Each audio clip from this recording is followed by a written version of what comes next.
Jimi Williams. Um, we have known each other for a long time. I A was trying long to, time. it's got to be pushing somewhere close to 25 years. Yeah, And man.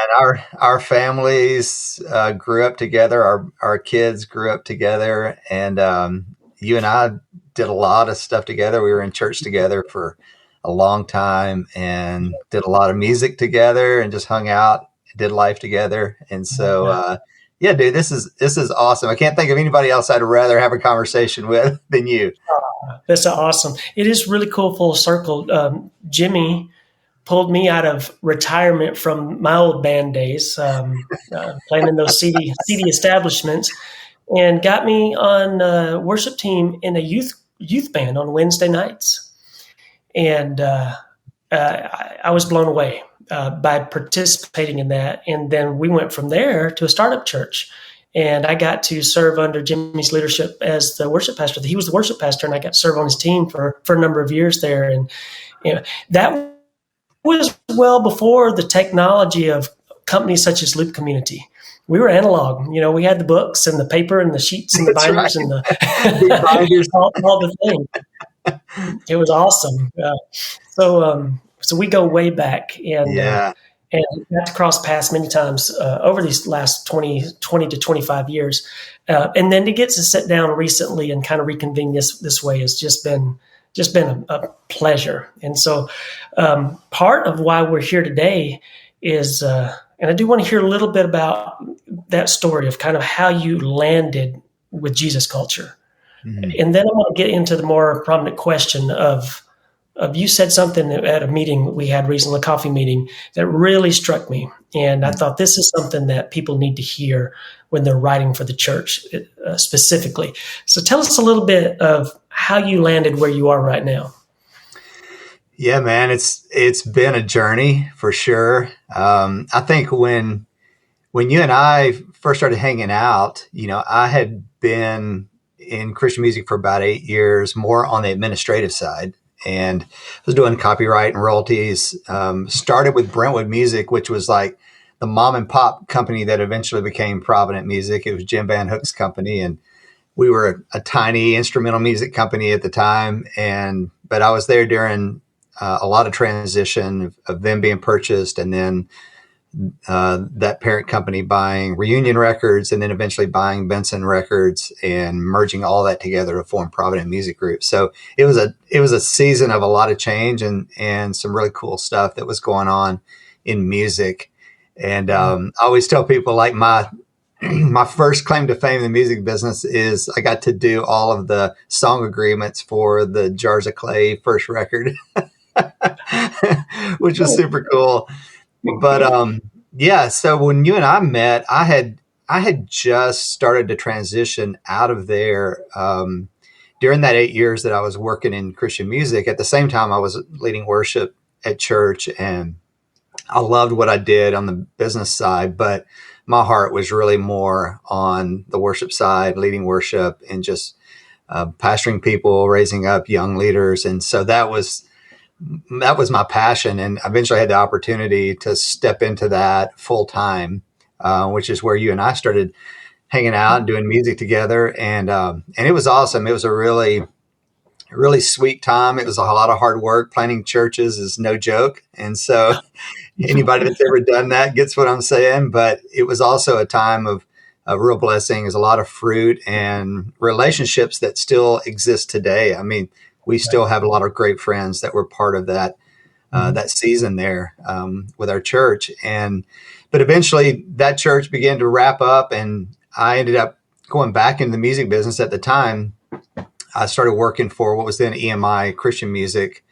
And I was more, again, on the administrative side. I was doing some PRO work, which I know you're super familiar with, and then film and TV licensing and some things like that. And I was there for a couple of years, ended up stepping out again for about a year. The church I was attending was starting a new service, and they were like, hey, would you come on board and help us launch this thing? And so I stepped away from the music business for about a year and did full-time church worship ministry. And then I got a call from Eddie DeGarmo over at EMI Christian Music. And Eddie said, hey, we've got an opening at Worship Together. We need somebody to come in and run this division. And, we would love for you to come back and do it. And, Worship Together had always been really special to me because as I was learning about worship and growing, one of the first events I ever went to was a Worship Together conference. I think it was in 1999 or something like that at what was then the People's Church in Franklin. And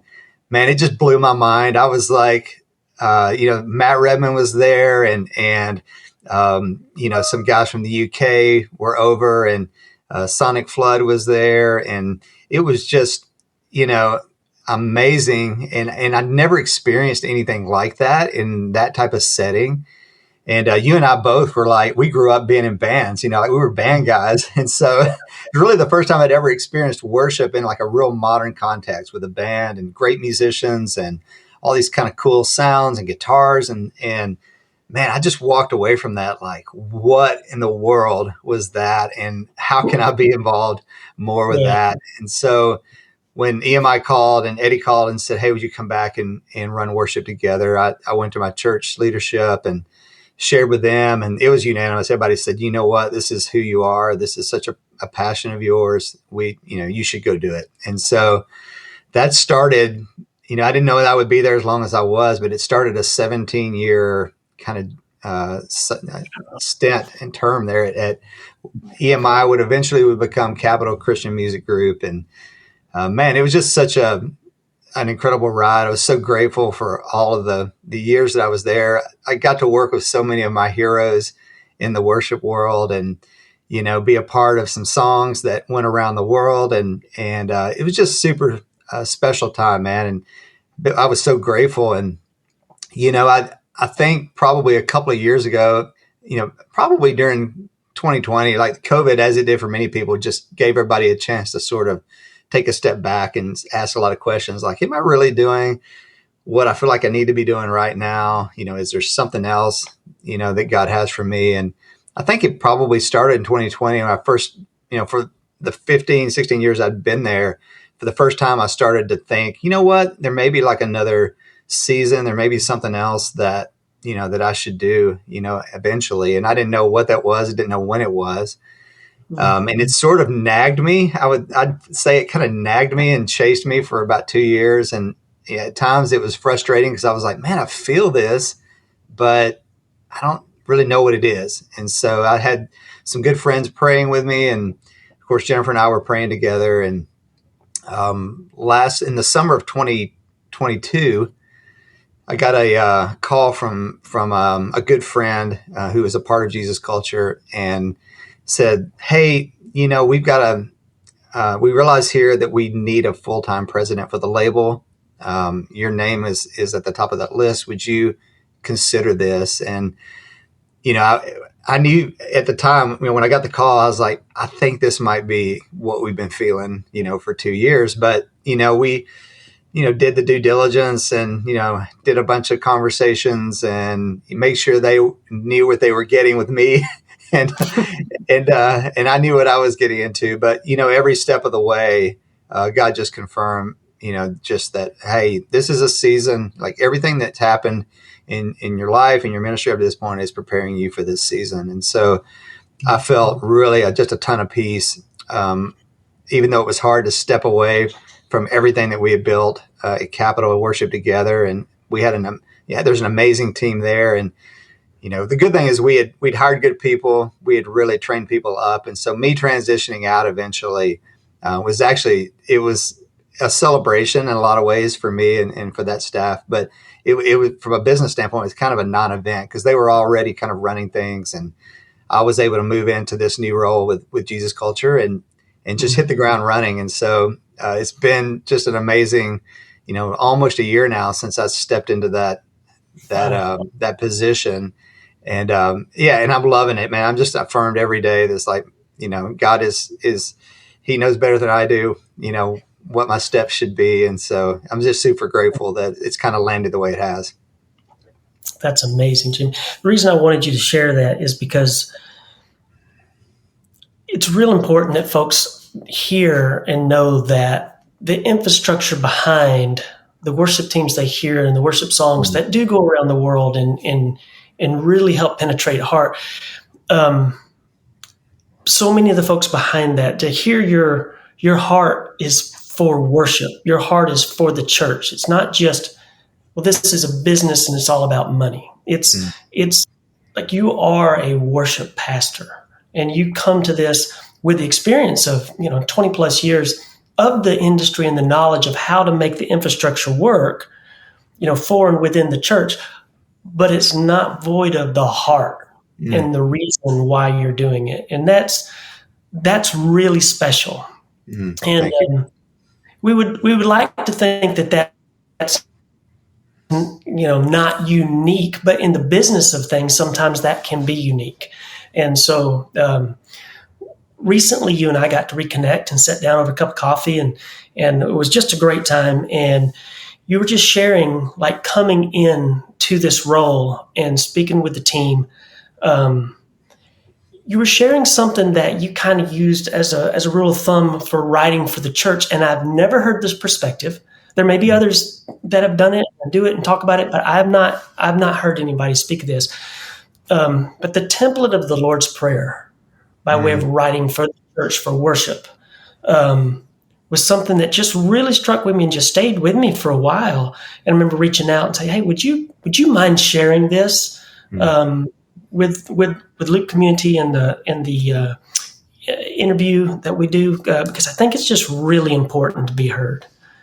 Yeah, man. I don't know that there's anything that's new under the sun. I feel like there's variations of this thought that I've read and heard from different people. But, one of the things that I think, just being involved with songs and being around worship writers, and we're always thinking of ways of, like, how can we inspire people? How can we, give people some direction?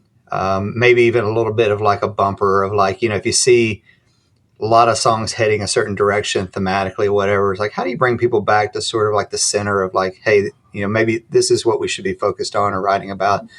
And so I think, as as a publisher, it's like you have that privilege to sort of speak into those areas. And I've always just kind of asked, like, during seasons, like, okay, God, what are you doing right now in the church? And, like, what should be the focus? Like, how are you leading? What are you speaking?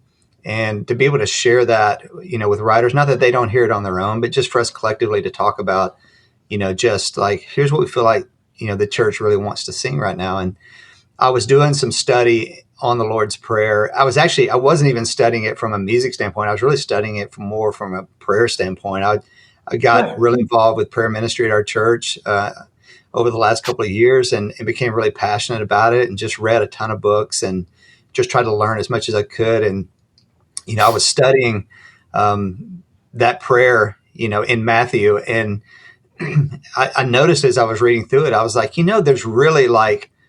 there's really three parts to this prayer. I started to see a sort of a theme, kind of emerge out of the prayer in sort of this template. I was like, man, there's really three types of prayers that Jesus is communicating here. He's teaching us, which, just to back up a little bit, the context of this is, his disciples come to him and they say, "Hey, Lord, teach us how to pray." They come to him and they teach us how to pray. And so, I think Jesus could have said a lot, right? He could have given them a real theological lesson. He could have told them some parables, the way that he would teach, but he didn't. He actually taught them by praying a prayer and said, when you pray, first off, which I think is a big part of this, it said, go away in your room, where nobody can see you, and pray, and so he was kind of coming against this idea of, like, an authentic prayer is one that is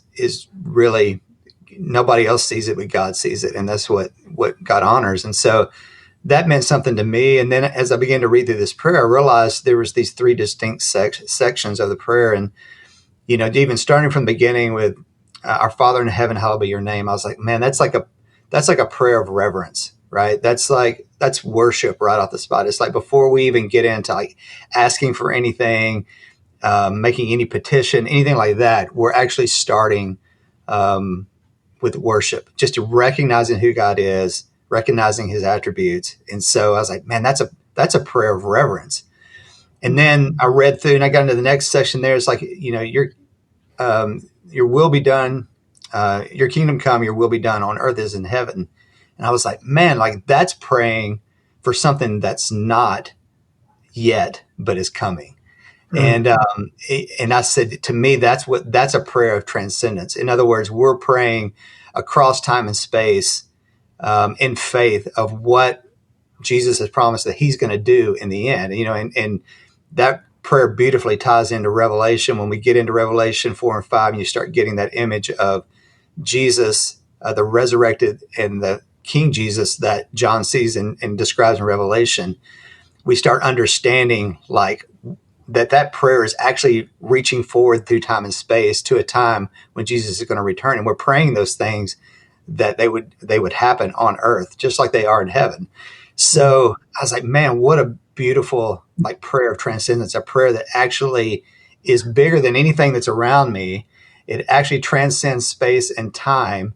And the fact that Jesus says through showing us this prayer, we can actually pray for those things and believe those things to pass, just blows my mind. It just blows my mind. There's nothing, that prayer tells me there's nothing that's too big, too great, that's too crazy that we can't pray and ask for, and that prayer will be heard. So that was the second part of this, was the prayer of transcendence. And then you get into, the give us this day our daily bread, forgive us of our trespasses, all the things that God knows we need, and obviously are legitimate prayers. These are prayers of dependence. And so these three sections that I identified, and I've seen variations of this, but what I saw was a prayer of reverence, prayer of transcendence, and a prayer of dependence. Mm. And somewhere during this process, I because we're, you and I, like we're song people, sometime during this process, I said, wait a minute. I said, prayer is really, worship is really sung prayers. That's really what we're doing. If you look at the Psalms, those are prayers, but those were sung prayers as well. And even in some veins of the church, like when they get ready to worship, they'll say, hey, let's pray together. And that means that, like, let's agree together. Let's sing these songs. So I thought, I was like, man, isn't that beautiful? What if the songs that we're creating, the songs that we were leading on Sunday actually represented and hit those three styles or those three buckets within the Lord's Prayer? And so it really challenged me to think about like a worship set. Like if you're picking 3 or 4 songs for a Sunday, like, is there a song in there that's just a song of worship? It's nothing about me. It's just about who God is. Is there a song in there that's really a prayer of transcendence? Like, are we singing about things like, we don't have a lot of new songs anymore that are about heaven, but back in the old days of the hymns, we used to sing about heaven all the time. And so those are like, I'll fly away. That's a song of transcendence. Like, one day, this is what's going to happen. One day, Jesus is going to return, how great thou art. Those last verses of those songs were transcendent in nature. And do I have some of those moments in my worship set? I have a moment like that. And then, of course, the songs of dependence, which I think as people, we're really comfortable going there because we recognize our need. We're comfortable singing about, what we're asking God to do. And so these are the songs like, Lord, I need you, or Just As I Am, like the old hymn, songs that we're petitioning God to do something or to meet a need that we have. And so I thought at the time, I was like, man, what a healthy way to make sure that I'm not throwing all of I'm actually covering what Jesus said to pray. I'm not actually just singing about one thing. I'm not just singing songs of dependence. I'm actually making sure that I worship, that I recognize who God is. I'm actually singing songs that are proclaiming things that are not as though they were. And then, I'm actually, singing some songs and asking God for his provision, his help, is him to intercede for us. So it sort of what started off as a prayer study turned into a kind of a worship study. And so it really opened my mind a lot. It gave me a little bit of a framework to think about worship sets, but also worship songwriting. And so, as I would see, there's a season where I just saw a lot of songs that were like songs of dependence. It's like everybody was writing, especially like 2020, man, like was all songs of dependence. It's like, God help me through this time. But Yes. what I saw in the church in the last couple of years is things that were really resonating were songs of worship and songs of transcendence. And like the chorus song "Worthy of It All," which has been around for a long time, all of a sudden like made this big resurgence in the church. Everybody was singing that song because it just nothing about us. It was all about just who God was and what He's going to do in the future. So it really kind of helped bring a balance to that and gave me a little bit of a framework, at least to talk about it to songwriters. Yeah. Yeah. So good. So good. Well, you guys just recently released a new record. We did.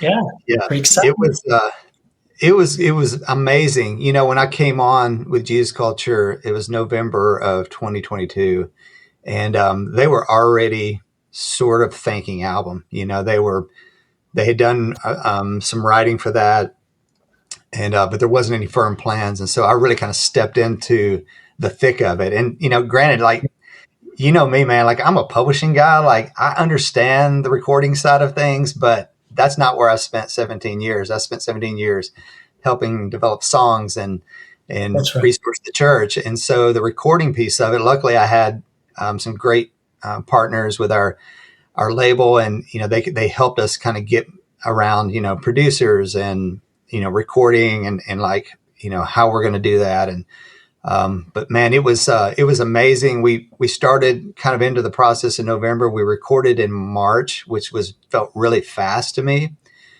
But I think the deadlines really helped. With creative, sometimes they need deadlines, and that actually worked in our favor because it forced people to, it's like, oh wow, we've got an album, we've got to have demos done in January, February to begin to produce, do pre-production on these. I've got to get into gear. And so it mobilized all of our writers and our artists to really begin to kind of to dial in and to write. And it was amazing. I think we got some incredible songs out of it. And it was that good blend. I felt like going into this record, I mean, we're coming out of 2020, 2021, and Jesus Culture is located in California, and man, God bless the church in California. They had a heck of a time in 2020, and we're just starting to see, just like light at the end of that tunnel. And so, we really felt like with this record, it's like this album is about Thanksgiving. It's about joy. It's just a celebration that the church is not going to be overcome. We're still together. We're still singing together, and so I think that reflected a lot in this album. There's a lot of songs of joy. There's a lot of songs of faith, a lot of songs of transcendence as well. Just songs, we're singing about things that we're proclaiming today that is not yet come yet, but we're believing them to happen. So it turned out great. Had a whole bunch of worship leaders. I think we had 8 artists on this record. And so it was a lot of people, but we really felt like, during this season, we really needed to show just the audience and the people that were fans of Jesus Culture, like this is a movement and this is who we are. And there's a lot of pieces to this. There's a lot of faces, but we're a collective and we're all on mission together. And so this record, with besides the music, for churches and for worship listeners, it was really also just a statement of, what, we're a community and we're very united in this. And so the way it turned out, the way it worked out was really great, but it was a lot of hard work. I could imagine. Yeah, stepping right in, huh? That's Yes. pretty wild. Well, congratulations on seeing it through, and you know what it's like when you get one done. There's not a lot of breathing time to start. No, that's right. Well, then you get, I feel for artists, because they'll have a release and it's like, if it's successful, it's like amazing. And now they start feeling the pressure of having to follow it up, with the next recording. And so I definitely feel a little bit of that, but we're really excited going into next year and just excited about trying some new things. I think, worship music is continuing, as it always has, is continuing to change. And, the needs of the church continue to change. And so I'm actually really excited and optimistic for next year of just, trying some things and doing some things that are maybe a little bit outside the box. And so, yeah, I'm excited. I'm not going to try to totally recreate what we've already done. So I'm taking the pressure off. Yeah. Well, is there, we've got the album. We're very thankful to have the album up and it's available at Loop Community. Are there a focus track or two that we should point to and highlight and say, hey, this is the one we need to all jump on as a church? Yeah. I mean, you know how songs are, man. They're like your babies, your kids. So like, it's hard to really kind of pick one or two, but, everything that has breath, which was from Brian and Katie Torwald, immediately we knew was something really special about that song. The other song that was, you kind of go in thinking like, man, I think there's something really special here, but I don't really know. But, one of the songs that really did great, just kind of right out of the release was Christmas. Can you hear my dog, Chad? I can a little bit. It's all right. Is it distracting? Sorry. It's probably the Amazon delivery guy. No, but there was a song from Chris McCarney that has done super well just right out of the gate. Let the People Sing. And again, I think this was part of just this celebration of like, man, we're so glad to be back together as a church and operating normally. And so there's just, there's Chris Kilala's got a couple of songs that are so Chris Kilala. It just reminds you of the great things that you loved about Jesus Culture. And actually one of the unique things on this record was Lindy Kofer, who has been a friend of Jesus Culture. I love Lindy. I actually was part of signing Lindy as a writer when I was at Capitol, and she's such a gift and such an amazing worship leader and a person. But she actually joined us on this album as well on a couple of songs. So, it's hard to pick a few, but, if you need something like a song one to open up your church, I would say Let the People Sing or Faith For It from Derek Johnson. And Everything That Has Breath is just one of those power songs. And if you're a revival church, you should check out No One Else, Tear Down the Idols from Lindy. And that will set your heart on fire as well. But it's an amazing group of songs. There's some new faces on it too, which is exciting for me. There's some leaders there that are going to be new to people. And that warms my heart because I'm all about just helping raise up this next generation of worship leaders. So I think there's something on there for everybody, and super thankful for Loop Community, just for the resources, how you guys have served the church so faithfully over the years, and just the innovative tools. Chad, what would we have done when we were in church if we would have had stems at the time, right? Oh man, it would have been crazy. But what you guys are doing is such a gift, and you guys are so innovative with what you're doing. And so, man, I'm super thankful for you guys and just how you guys have faithfully served. And I'm glad that Matt chased his dream and brought this thing forward as much as he has. But you guys have been amazing and an amazing partner. And so just super grateful for what you guys are doing. Oh, man. Well, thank you so much. And on behalf of the Loop Community team, thank you and Jesus Culture for what you're doing. Yeah, man. It was great spending time with you. Hey, anytime you want to hang out, Chad, let's grab coffee. Let's do it. Hey, what's up, guys? Thanks for listening to this week's podcast. Couldn't do what we do without you. Let us know in the comments what you thought. Also, make sure you hit the subscribe button. Follow us on Facebook, YouTube. Stay tuned. We got a bunch more stuff coming. Appreciate you guys. See ya.